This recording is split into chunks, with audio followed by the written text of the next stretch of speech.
most valuable commodity I know of is information. Wouldn't you agree?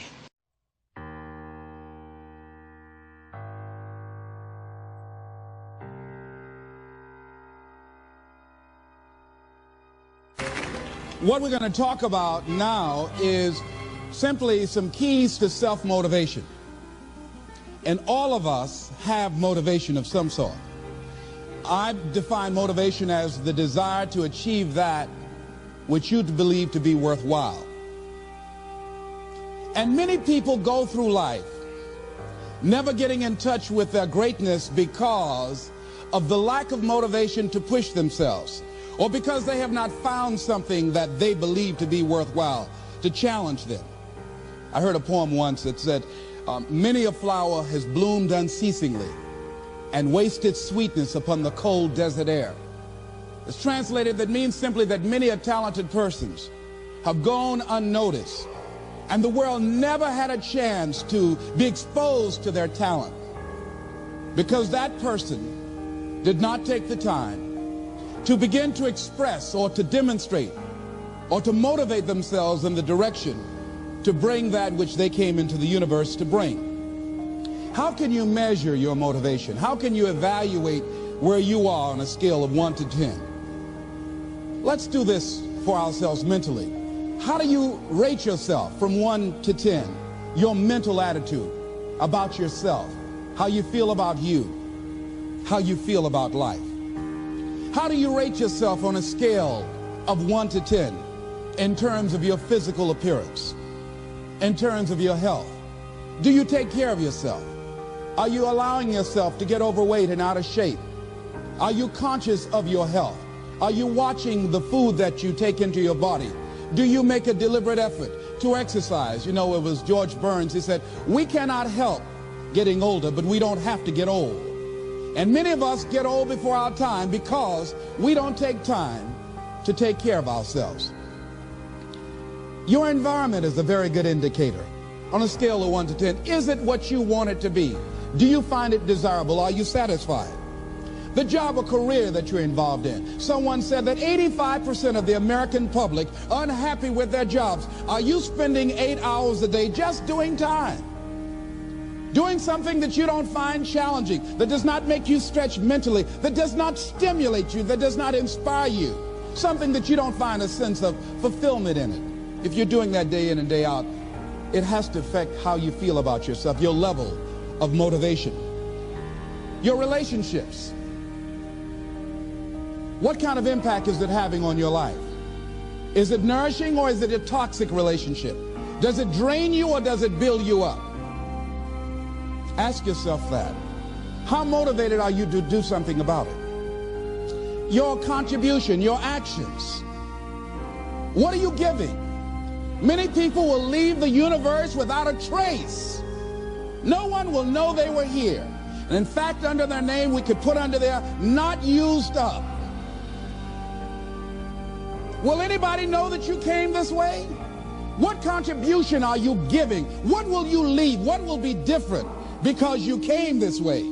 Someone once said that life is our gift to us that God has given us, and how we live our lives is our gift to God. What kind of gift are you formulating? Is this a gift that you like to take back and do something else before you turn it in? Think about that. What can we do? What are some of the keys that we can begin to use to motivate ourselves when our batteries run low? Because I don't care who you are, I don't care what you do, at some time you are going to get tired. At some time you're going to get in a rut. Seem like nothing you do works out right. And sometimes it just seems like you just don't have the wherewithal or the will to do anything. That sometimes you act like you're punch drunk. You're just wading through life, just doing time day in and day out, looking at non-discriminatory television, anything that's on, just looking. And depressed, feeling powerless, feeling useless, and bored. What do you do? How do you get yourself out of a rut? How do you, when you know you can do more than what you've been doing and you're not doing it and you're discontent with where you are, you get angry at yourself. How do you get out of that rut? How do you motivate yourself? One of the things that we must do is that we must be involved in working on achieving self-mastery. You must work on yourself continuously. Never be satisfied with yourself. Always know that as you invest the effort and time on you, that's the greatest ability that human beings have above animals. See, a dog can't be anything but a dog. Tree can't be anything but a tree. Human being, you've got unlimited potential. You can put effort on you, and by concentrating on you and developing you, you can transform your life wherever you are right now. So you want to work on yourself. You want to read books that inspire you and motivate you. You want to listen to tapes over and over and over again. And I suggest that you listen to tapes when you first get up in the morning. You want to control the spirit of your day. When you first wake up in the morning, your mind is operating at 10.5 wave cycles per second. That's when the subconscious mind is most impressionable. Whatever you hear in the first 20 minutes when you wake up, that will affect the spirit of your day. When you listen to tapes, listen with relaxed belief. Believing that this can happen for you. And by listening to them, listen to them over and over and over again, and you will get a breakthrough. You can listen to the same tape for months, and all of a sudden you hear something you never heard before. It'll have a special meaning for you. Or read the same book over again, and you find some special insight. You said, I can't believe I didn't see that the first time. So you want to be involved in developing yourself. Most people won't do that. Most people won't take that kind of effort and invest that kind of energy in themselves, because they will fall prey to that conversation within. Oh, don't do that. You don't have time. You're too busy. You're too caught up in the rat race. Most people won't do that. Well, they won't take time to go to lectures. They won't take time to go to seminars. They won't take time to go to classes to improve themselves. And as you continue to work on yourself, you will begin to expand your vision of yourself. You begin to work towards self-mastery, and you will begin to see it reflect itself in all the dimensions of your life: your mental life, your physical life, your social life, in your relationships, your monetary life. So concentrate on developing yourself, because if you don't, I guarantee you that you will make a settlement, and most people have, and most of us already have. What kind of settlement have you made with your life? You know, when we make settlements, out of court settlements, you've heard them. That means that you decided to take something less than what you originally wanted to get had you gone into court. And the reason that you settled outside of court is because you didn't believe that you can get it. So you made an out-of-court settlement. Many of us are making in-life settlement. We're settling for less than what we actually deserve. We don't feel good about it, but we make it work in our minds. We'll come up with some kind of excuse to make it all right. What kind of settlement have you made with your life? Many of us settle for less than what we want out of relationships because we don't have the courage to change them. I had a seminar I used to do called "Are You Living Together or Dying Together?" Many people are just dying together. Gladys Knight used to have a song that says, neither one of us want to be the first to say goodbye.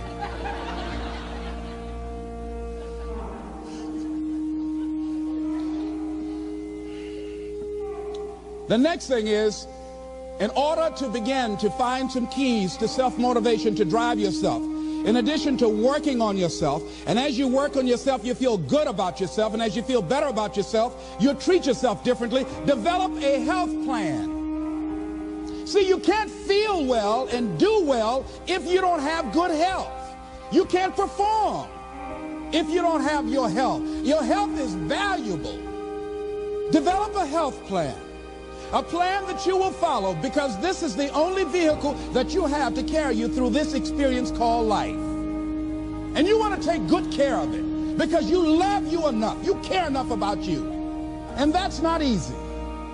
It is not easy having a health plan and sticking to it. But you're worth it doing it again and again and again. I have lost 22 pounds several times.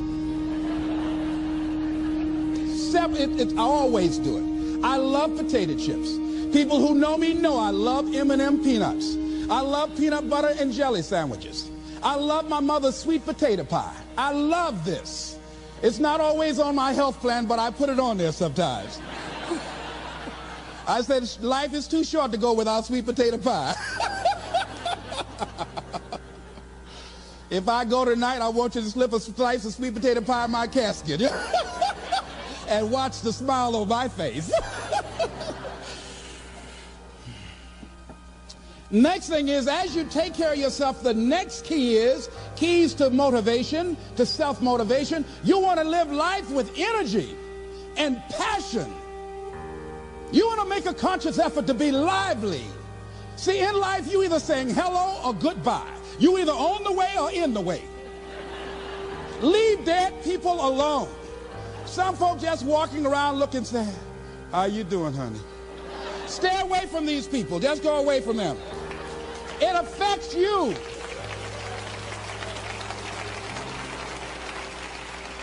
You want to smile. You want to be happy. You got a lot to be thankful for.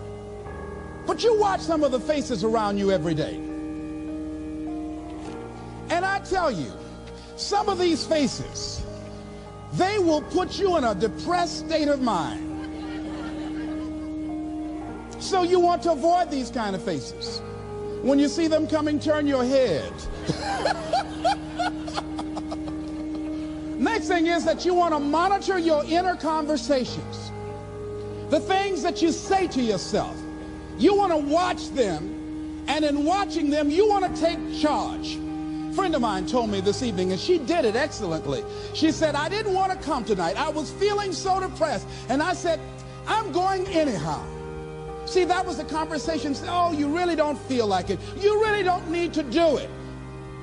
You don't really need to read anything. Forget all that. That's that inner conversation. Oh, you don't need to worry about trying to go into your own business. Forget that. You can't do that. What if you lose everything you've got? That inner conversation that stops you from doing the things you want to do less, don't do that. How can you possibly think about being a motivational speaker? You don't have the contacts. You don't have the money. You don't know the right people. You're going to get up there and your mind's going to go blank. Forget all that. You remember that time you got up before some people and you panicked? You stood up and your mind sat down? Don't you remember? And I said, yes. And then I said, shut up. So you've got to learn to stand up to yourself inside yourself. And short circuit, override that conversation that's always going on. 85% of what that conversation will tell you is negative. It's negative. It will tell you you're tired when you really are not tired. It will tell you you can't do it. It will fill you with fear. So you've got to watch that conversation. And when you find it going on, you've got to stand up to it and say, I'm going to do this anyhow. I'm afraid, but I'm afraid not to do it. And I'm not going to let you stop me. The biggest challenge that you will have in life is you. There's an old African proverb that says this, there's no enemy within. The enemy outside can do us no harm. The next thing that is a key to self-motivation is that you've got to ask yourself, what do I want out of life? What do you want out of life? What do you want out of a job? What do you want out of a career? What do you want out of a relationship? What do you want? What gives you your life? How will you know when you got it? What will make you happy?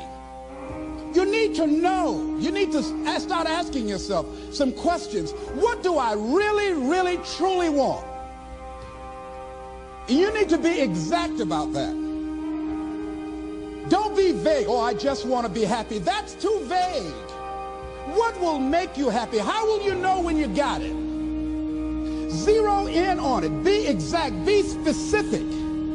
And as you do that, that will stimulate that superconscious mind or the reticular activating system of your mind that will begin to find those things, to identify with it.